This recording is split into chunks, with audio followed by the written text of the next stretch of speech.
Steelers take on the Belarusian side, Yunost Minsk, 7-time champions in their league, the Extra League, and runners-up in the playoffs last year. That's how they earned their place in this competition. They've competed in the Champions Hockey League before, advancing through to the opening stages, only to come up against a familiar foe, the Swedish giants Frölunda, who Sheffield, of course, faced in the Champions Hockey League back in 2015. The second line out now for the Steelers, the Valdix Dowd line, and dashing down the right-hand side comes Davy Phillips. Shot sent out in front, and the deflection almost falls into the path of Valdix. Mikhailov had to get his pads down to that. Here is Corso, sends the pass into centre ice, and Yunost Minsk break again. It's out in front, looking for a lane to shoot.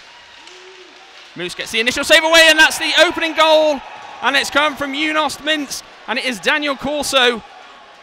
As the initial shot came in, it came off the pads of Mustakovs. He just lost sight of it, and Daniel Corso hammered home into an empty net. So after 1:20, it's the opening goal of the game, and it's gone the way of Yunost Minsk and falls to the ground.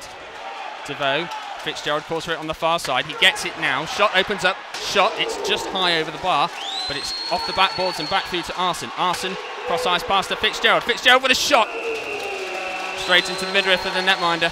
And you had that big body of DeVoe right out in front, causing the screen. That's why Fitzgerald had not one but 2 shots. If you are. And of course, this is the unit that Paul Thompson would have been so keen to get back on the ice. Fretta back from suspension. It comes through to Phillips again with a shot. It's saved by Mikhailov. And now Weil with a chance, and that's glove save. Really good shift there from the Sheffield Steelers, keeping the pressure up. A little bit of pushing and shoving, and I think Minsk are a little bit frustrated, because even though the Steelers trail by a 1-0, it's been all Sheffield, hasn't it? The new face-off rules are supposed to encourage the game to go quicker, but as we saw last week, I think about 25 minutes. Really slowed the play up, didn't it? And a game that should have taken, 2 hours or less, took about 2.5 hours, the game against Manchester. And the Steelers win the face-off, but it's back here with Corso. Gets it back to the blue line, opening up players out in front. Mustakovs makes the shot. Oh, and that's the second goal of the night. Mustakovs just committed, didn't he? 2 shots on goal, 2 goals for Minsk at 7:55. And you have to say that that's pretty much against the run of the play. And here comes the breakout. It's the top unit with Daniel. First penalty of the night. It's going to go against Fretta. 13:27.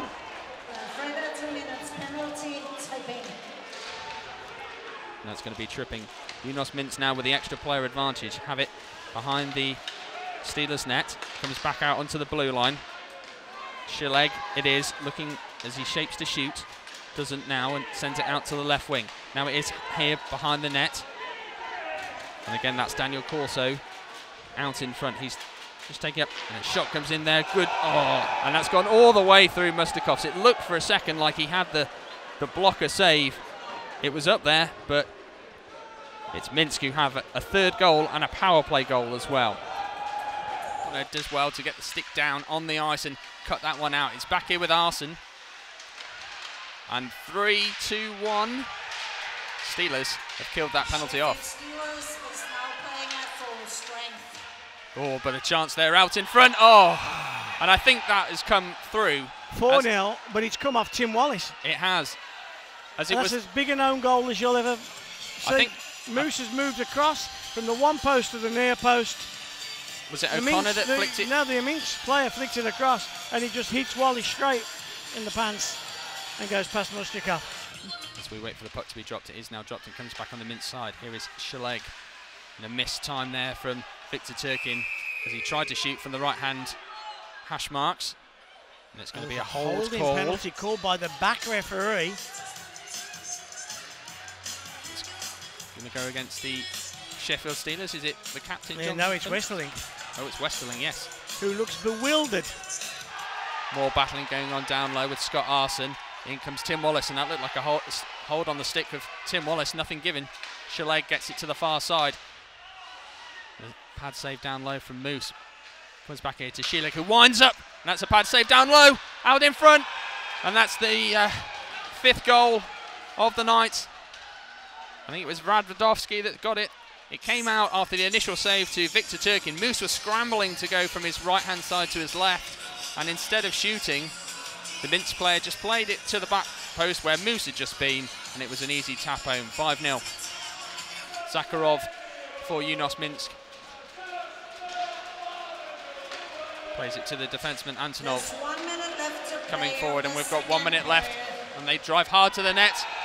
And I think that's just looped over Ervin Smustakov as he was spread eagle on the ice. Again, he'd made the first save, and the puck just looped up and in the back of the net. And that's Yunost Minsk 6, the Sheffield Steelers 0. Second power play goal of the night as well, I think, for Minsk, is it? I think it might even be the third.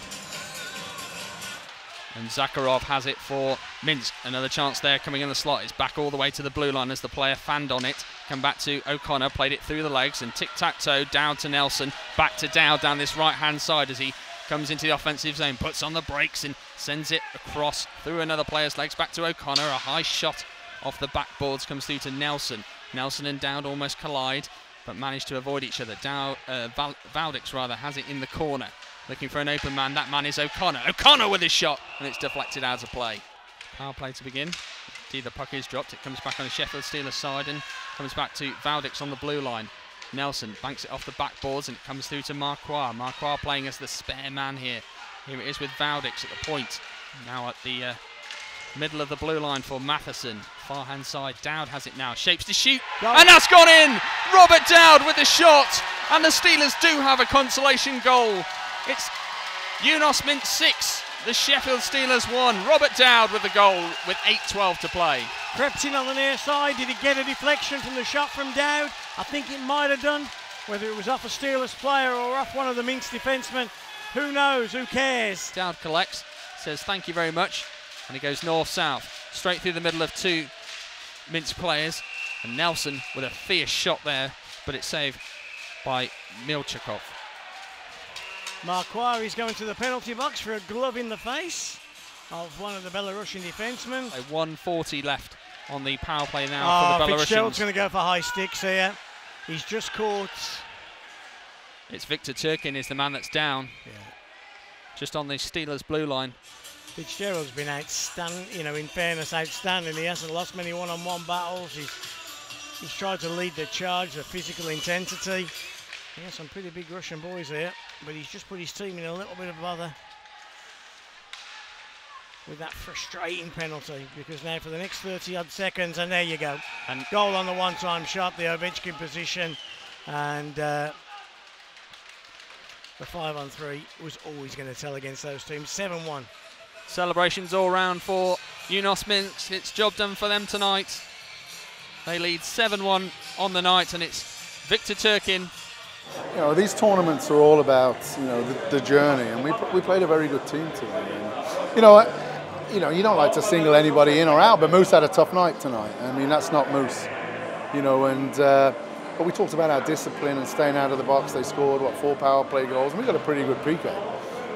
But there was too many easy goals tonight because, I mean, 5-on-5, I thought we matched them. You know, they're a good club, David. They're a really good club. But they scored, it was 3-0 after the first period. And, you know, the scoring chances were probably 3 to them, 4 to us. They scored off of all 3 of theirs. And, you know, the scoreline didn't really reflect the game. And the second period was we were a little bit in shell shock. And, you know, we talked about it in the room that we've got to, you know, whether you lose 2-1 or whether you lose 7-1, you know, you've got to come back with some kind of solid, positive attitude. And I put Brad in the third period and thought he shored us up there, and I thought we played a good game. But, you know, you can see the difference, the level in the clinical finishing. They're a damn good team. They're a damn good team. I was going to say, is that the biggest difference? He's just in there. When they take a one-timer, it hits the net. When they have that power play chance, they make it to count. They're sharp, and they're all good on the puck, and they make the plays, and they're big and strong. But, you know, our best player tonight had to probably be Moose, and it wasn't to be. And, you know, no one's putting the blame on him. He will be tomorrow. We know that. He brings it for us 99 times out of 100, and we've just got to be, you know, smarter around him. Every team I've took into these competitions, every single team, national team, in Europe, we talk about discipline, we talk about being on the right side. Don't take a stupid. We took 3 or 4 minors tonight that we're not going to get success if we continue with that. So it was a hard lesson tonight. It was a kick up the backside. It hurt us, but I was proud of our third period. I managed to play everybody. You know, thinking about the 3 games in 3 nights, and we'll get a good opportunity now to have a look at at Rungstead for tomorrow, and and we'll be able to look at what they do well and what they don't do, and how we can counter on that. And but it was a quick game tonight, and a quick skating hockey club, and I think that our guys that could skate were the guys that could match them. I would imagine the room you walked back into was a despondent one. How do you lift them? Because they haven't got from Sunday to Saturday to get prepared. They've got to go again in 20 hours. Well, we said to them at the end of the second period, it's no good, bitching and moaning. We are where we are because we've put ourselves in that position, and we don't point the fingers at each other. Some guys had good nights, some didn't. And I got that response in the third period. I got totally what I wanted, whether it was a 6-0 scoreline or not, is regardless. And we've got to bring it tomorrow. We know we've got to win our next 2 games to give us, the opportunity to get to the final, and it's everything to play for. What do you take from that tonight? I would imagine frustrating night, but is it a learning experience? Yeah, definitely. I think for our whole group, it's a big learning experience, and not the start we wanted, obviously, but it's a 3-game tournament, and that's why we play the 3 games. We just got to work our way back up the mountain here and take it game by game, period by period, shift by shift, and look ahead. When you sat down at the end of the first period, were you in shell shock because you'd played so well, you'd had more chances, and you'd been the better team, yet you found yourself 3-0 down and looking down the barrel of a gun? Yeah, it was a bit discouraging. When you put together a pretty good 20 minutes and nothing to show for it, and then to boot it's 3-0 down, like you said. But I think we still had a good feeling in the room, and we came out in the second. Things just didn't seem to go our way tonight. But I think the guys held strong mentally and stayed positive, and we showed a lot of kickback. In parts of the second, and then in the third period we tried to make a push, and we stuck with it, stuck together, and that's all we could do. As you say, it's a 3-game tournament, and we have to go and win those 2 games. So therefore, how important was it that in the third period we did kick back, not lose that period, and take some momentum going forward tomorrow? Yeah, I think it's huge because you can ride that momentum into the next game, and then you keep riding the momentum into game 3, and you want to finish every game strong. But when you're down a bunch of goals late in the game, it's especially important to work on your good habits and get some momentum going, buzz around the net, get time in their zone, and I think we did a pretty good job of doing that. And it's looking good going forward to tomorrow's game. 24 good guys in that dressing room, though. I would imagine even the most positive were a little despondent at the end, and it was a quiet room come 60 minutes. Yeah, I think we have so much character in that room, and we have a lot of guys that are winners in the past and winners in the present, in the last few years. And obviously you're not happy when you come out after the 60 minutes and you're on the losing side. But you gotta take it for a little bit and then forget about it. You can't dwell, can you? No, you can't dwell, and you reflect quickly, but you move on. You learn from it, like you said, and you move forward.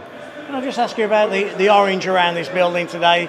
Fan support, amazing. A couple of 100 Sheffield fans, and they cheered you for the whole 60. Yeah, it was great. I mean, felt like a home game out there. Obviously a little smaller of a rink, but the crowd is amazing for us, and they stayed loud the entire game, even when we were down. And it's great to see the traveling support